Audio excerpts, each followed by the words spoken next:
What's good, y'all? It's your boy Def Finesse. Back at y'all with another TDF perspective. It's to die for. Alright, look. This video is gonna be about workplace racism. I'm gonna be using this video from CNN as a backdrop. Basically, two brothers that worked at a GM plant, and they're not like siblings, just brothers as in so-called black men. Two so-called black men that worked at a GM plant are saying that they experienced a lot of racism when they were up there. So, without further ado, let's peek the game. More than half a dozen black employees at a GM plant say they are facing racist threats and intimidation at work. Their evidence is laid out in a lawsuit with pictures of nooses, whites only signs, and the N-word they say showed up inside the plant. While GM says it takes discrimination and intimidation seriously and is doing all it can to get rid of the problem, a state law That means they're doing nothing. enforcement agency ruled it isn't doing enough. CNN's Sarah Seidner has a story, and I have to warn you, okay? You will hear racial epithets and disturbing language in this story. Every day he walked into work, Marcus Boyd prayed he'd survive his shift. What is this, man? They got him staring out the window looking all sad and shit because he's going through racism at work. And a lot of you brothers are going to fall for this and actually feel this shit. But this is my thing. And for those of you if this is the first video on my channel you're watching, yeah, I'm a Ghanaian man. I'm Ghanaian. I was born in Kumasi, Ghana. I'm Ghanaian. So my perspective on American racism or racism in America is a bit different, or at least my perception of it. The bottom line is this. This is a grown-ass man.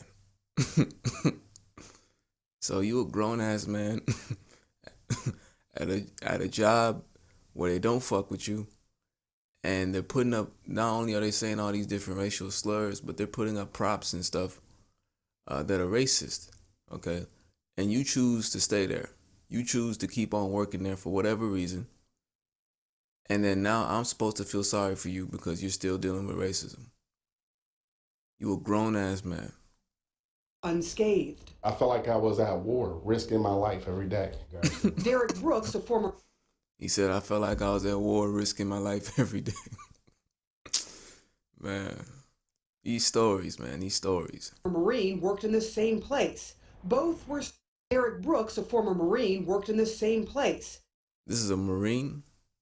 Both were supervisors on different shifts at the General Motors transmission plant in Toledo, Ohio. Brooks considers himself tough from his military training, but he struggled to handle what was happening at work. How rough and tough can you be when you got 11 or 12 people who want to put a noose around your neck and hang you till you're dead? There's a reason he brings up. It's simple. Don't give a fuck. Just get in there, do your job, get out, manage them. See, I can already tell what the root of the problem is. These two brothers right here, just like most so-called black men and even a lot of us African men, or a lot of African men out here, deep down they want that hug. They want that acceptance. They want to feel like they're part of a family. They want to be loved. They want to be admired. That's what's really killing them. I mean, if you're going to put a noose out, but you're not going to use it, I mean, then what's the point? You're no threat to me. Racial slurs, okay? And that's what I'm saying. A lot of you young brothers, we got to develop much thicker skin. And the only way we do that is by setting our priorities. What is important? Is that hug really that important? Or is empowering yourself and empowering your community? Is that where the importance should be? See, all this kumbaya shit that they taught you, I know, I get it, man. They had you sitting in class, you know, when you was a kid. They had you in class drinking hot cocoa with them white kids and them white kids and Mexican kids and the Asian kids, and they were telling you, you know, hey, you belong here. You're part of the team. We love you, Tyrone. I get it, man. They told me that shit too. But as a matter of fact, when I was in school, I never gave a fuck about the hot cocoa though. But back to the point.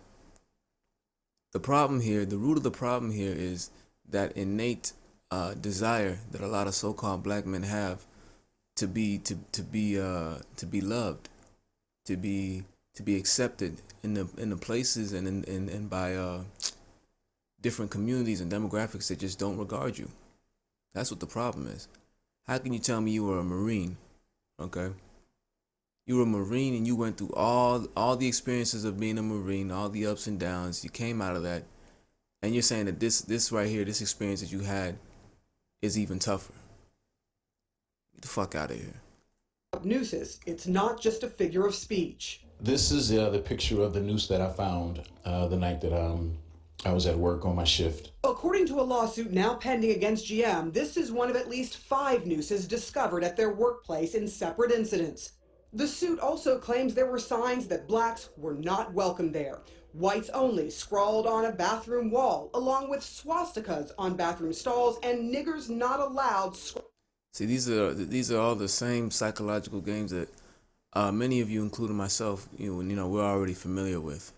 See, they do this because they understand that it's gonna fuck with the mind of the so-called black man in this country. They put nigger on the wall, whites only on the wall. They putting nooses around.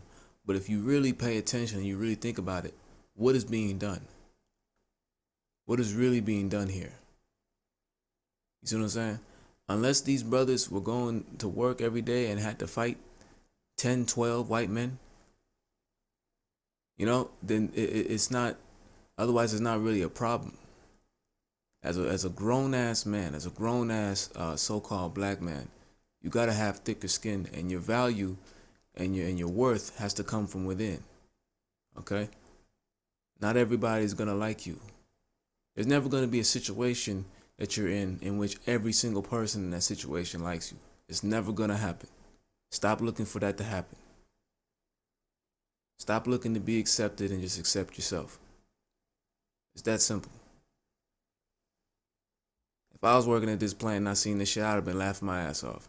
Because it's like, you're doing all this, you're putting nigger up, you're putting whites only, you're putting nooses around, but nobody's putting their hands on you.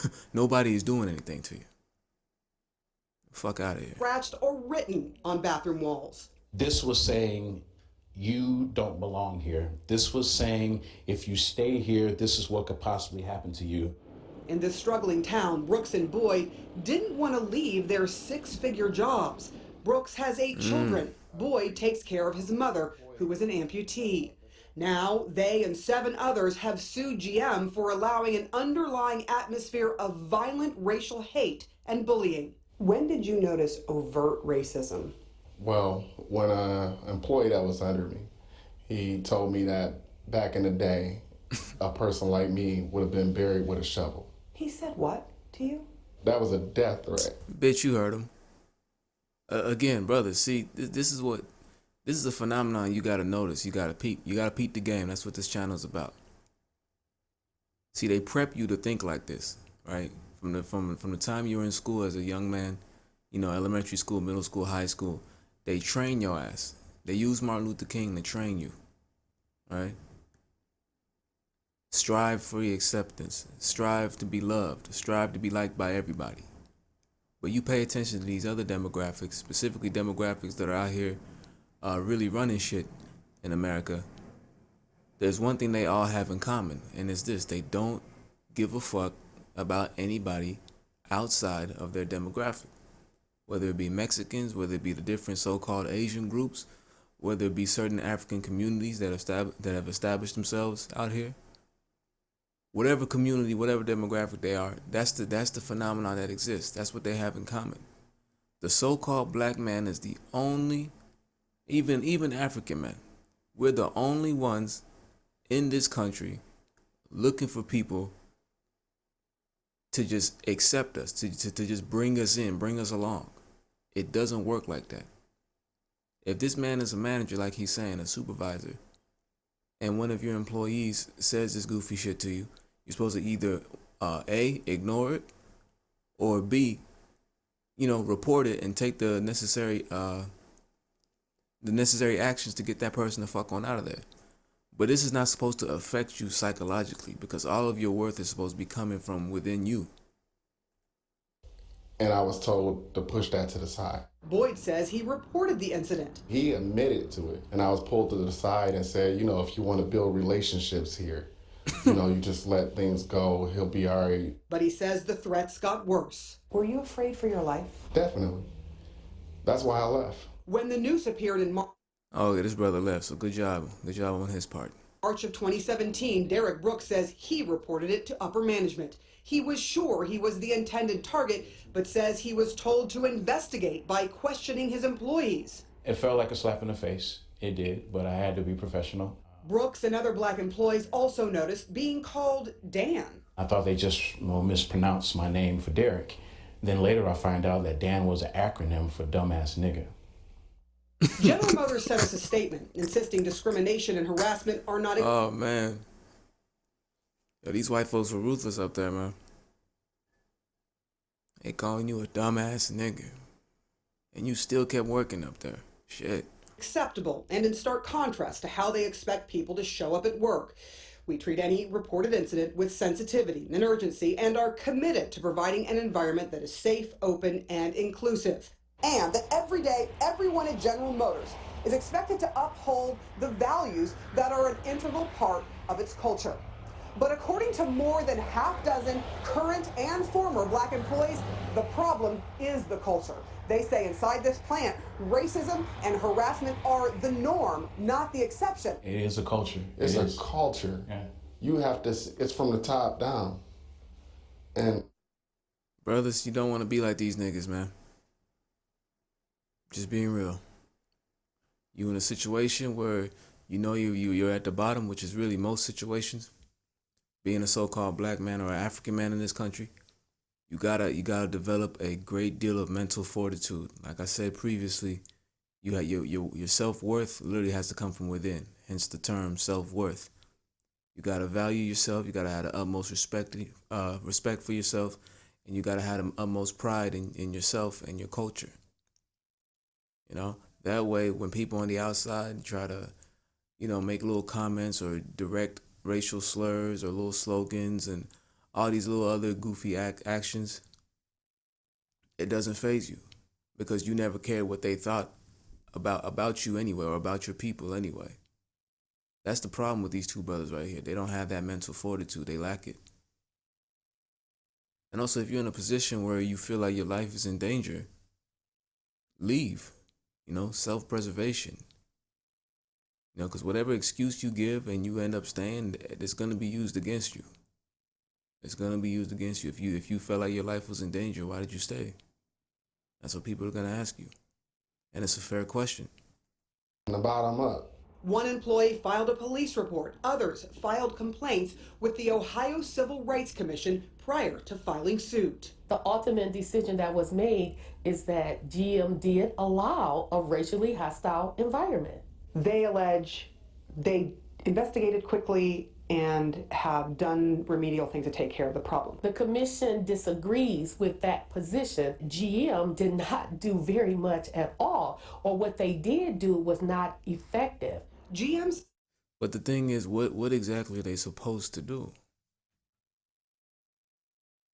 Like you can't train a grown ass man. You know, if somebody's racist, they're racist. They're gonna get that racism out of their system. So it's really incumbent upon the so-called blacks that work up there to make a decision. Is this racism that I'm dealing with worth it? Do I feel like my life is in danger? And then if it's not worth it, you know what you got to do. And if you feel like it is worth it because of the money that you're making or how close to the job is to your home or whatever the reason, then you gotta put up with the good and the bad. It's that simple. Says that they held mandatory meetings and even closed the plant for a day for training and to address the issue with every shift. The Civil Rights Commission report noted a former union president's testimony that during one of those meetings, a white supervisor said too big of a deal was being made of the nooses. After all, there was never a black person who was lynched that didn't deserve it. The lawsuit alleges that supervisor was never disciplined. General Motors is supposed to stand for something, right? That's the great American company. But what are you doing about this? A GM representative that we spoke to says that they have not identified those who put up the nooses, and therefore no one has been fired for those incidents. They said, however, that some people have been dismissed in that Toledo plant during what it's calling its extensive anti-discrimination and anti-harassment work, and that work continues today. But Don, guess what else continues? Yeah. The racist threats. Just today, We received a picture from inside of the plant sent to an attorney that mentions hanging people. There have been other threats against those who have spoken out, black workers there, threats directed directly at them, and they are now in fear and would not go on camera because they were in fear for speaking out again in case more threats came their way as they're going through this process, Don. You told us, Sarah, what GM said. What about the union? So we did speak to a UAW representative, and he said, look, he'd been there for 34 years. There could be some, what he said, bad actors that work there, but he didn't believe that there was widespread intentional racism.